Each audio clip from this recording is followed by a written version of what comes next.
Hello students, this is Hardik sir and today we will be resuming our second part of standard 7 civics on equality. So we had left this part with the title other kinds of equality. So now what we are going to see with this part with other kinds of equality. So equality, as we have already seen, that is the state of being equal for every individual in the society in the part of our country. So here we have already seen the story of Kanta. So we will start with the same story again. Kanta is one of many people who live in democratic India. So she is a person that is only an exemplary figure, means there are a number of people like her who live in the same country, same democratic country of India, and who have the right to vote. Means there are number of other people, they have right to vote, but whose daily living and working conditions are far from equal. Means their living and working conditions are not like equal or not like other people who have the other situations of life. So apart from being poor, if we talk about her much, so there is not only difference with the economical condition, but people in India experience inequality in other ways also, in different ways also. That's what we are going to see, other kinds of equality. Means only economically difference doesn't matter, but there are number of other inequalities that are prevailing in the society. And now let us see what this means by reading the two stories which we are given below. So each of these is based on real incidents in people's lives and reflects the different kinds of inequalities that exist in India. So we are going to see about two different stories which are based on real incidents. So it has really connection with the present learning what we are going to see. So first and the foremost, our story starts that one of the more common forms of inequality, that is caste system. As we have number of caste in the society, A, B, C, D, whatsoever, there are different castes and they are all not treated equally all the time. During voting, they were all treated equally, all religions, every individual's economical background or educational background didn't matter at the time of voting in an election process. But day-to-day life, we cannot conclude that they all are equal. So if you are living in rural India, then definitely you know what is your caste identity, that you have already probably learned or even experienced at a very young age. But if you are from urban area, if you are staying in some city areas, then definitely that people are not much believing in the caste. That you might find like this, you may think like this, that rural India still caste identity matters, but for urban areas now they have no much belief in caste. But if we just see at some these matrimonial advertisements as given in the newspapers, so matrimonial advertisements, as you can see that there are a number of things that ultimately leads to the caste backgrounds.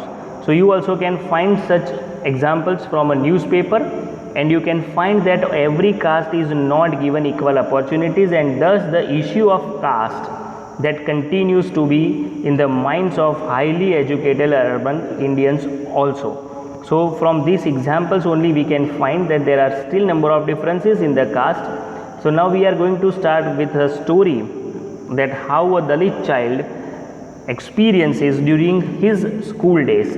So we have a story of Dalit child who was going to attend the school. As we have already studied in 6th standard that what is Dalit. So Dalit is a term that so called lower caste. Those people are called so called lower caste. They used to address themselves like this.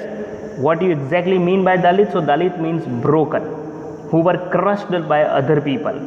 And by using this word, lower castes are pointing to how they were treated and how they are treated, means and how they continue to be, and they are very seriously discriminated in the society. So this Dalit we have already seen. Here we are helped with the story of Om Prakash Valmiki, who is a famous Dalit writer, and in his autobiography Juthan, he has written an autobiography Juthan, and in that story he writes that he had to sit away from the others in the class. So now this is, you can find the discrimination, that being a student of the same class, he was not allowed to sit with all other students. He had to sit separately, and that was also on the floor.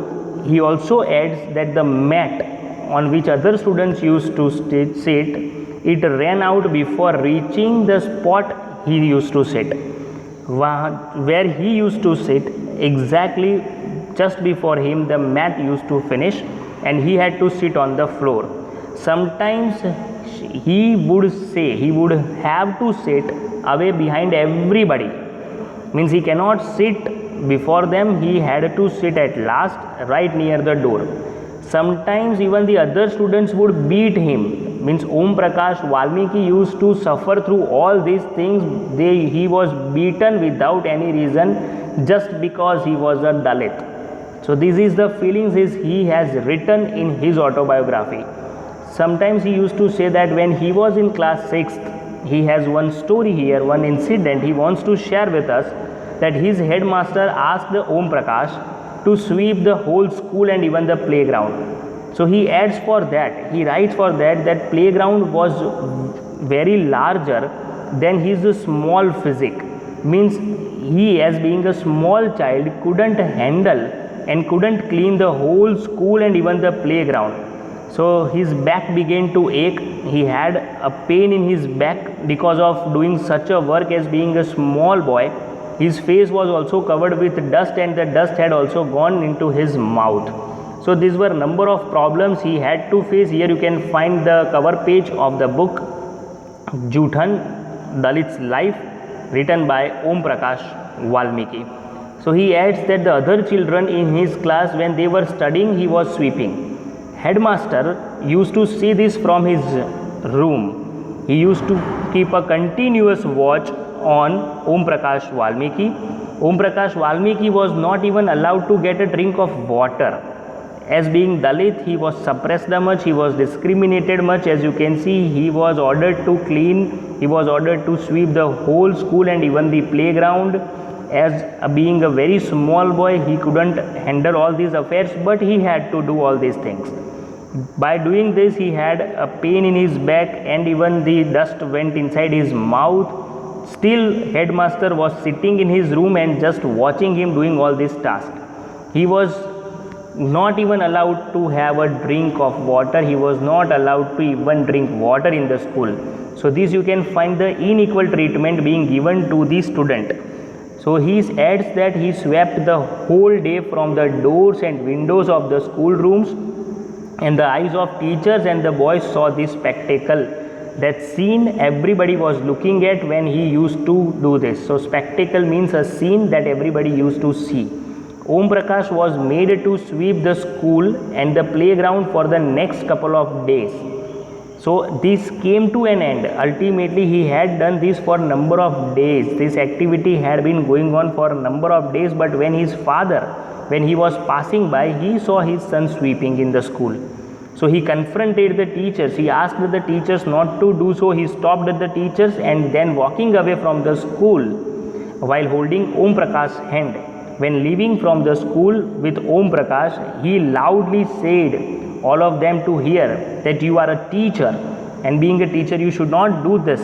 You should not discriminate the students. So number of things were said by the time. So I am leaving now. He left after saying this, but remember this much. Master means to the teacher he said, he will study right here. Om Prakash will definitely study here in this school, and not only Om Prakash, but there will be number of other students coming after him. So there we find that being a Dalit, Om Prakash Valmiki, as he has written in his autobiography, that such a treatment was given to him in his school also.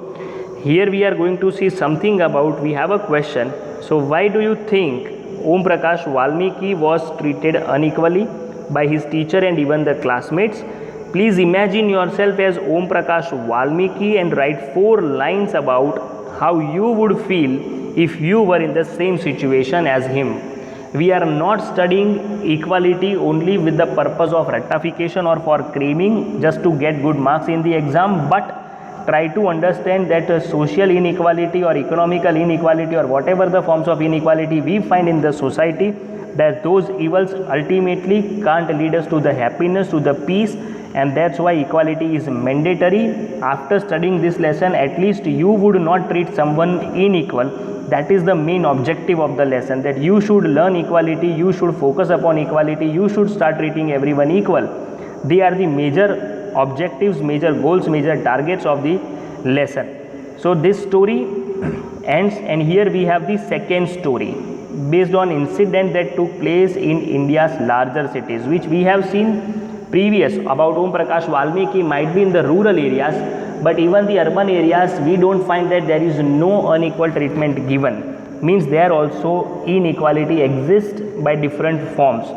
So in this story you will find that Mr. and Mrs. Ansari, who were looking to rent an apartment in the city, we are not talking about any rural areas, they wanted an apartment on rent in a city. They had money, so their paying rent was no problem at all. So for finding a proper apartment, they went to a property dealer. The dealer informed them that he knew about few quiet apartments which were available for rent. So with the help of property dealer, they were able to find the apartment for rent easily. So they started visiting different apartments. When they visited the first apartment, the Ansaris actually liked it very much, and they decided to take it for rent. But when the landlady found out their names, when she found Mr. and Mrs. Ansari, she made an excuse that she could not rent the house to someone who ate meat. So who ate meat, by this given, by just listening the name Ansaris, she immediately had an excuse that she couldn't give the same house on rent because these people used to eat meat. But they were not surprised by this, because she had given reason that the building did not have any non-vegetarian residents. This was the excuse given by the landlady, but all of these people, means both the Ansaris and even the property dealer, were surprised to hear this.